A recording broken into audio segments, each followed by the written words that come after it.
teď vím, věrný zůstanu.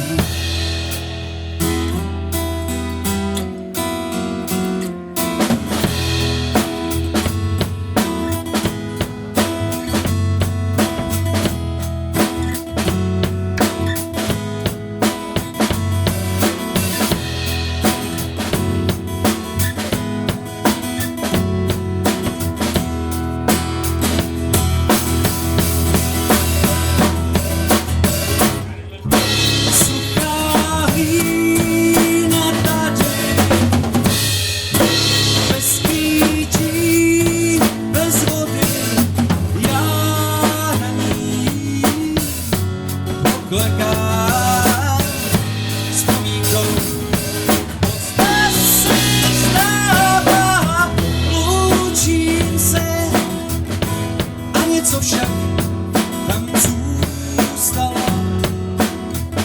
z těch našich dnů. Já teď vím,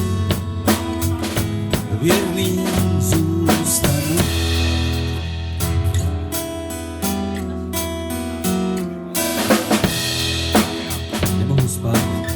Probouzím se a zase se nemohu bránit myšlence vrátit se o nějaký ten rok zpátky. Být zase malým klukem, který si rád hraje. Třeba v Pardubicích, v první republice, výborná kavárna. To jste asi pochopili, protože tady všichni sedíte. Být malým klukem, který si rád hraje a který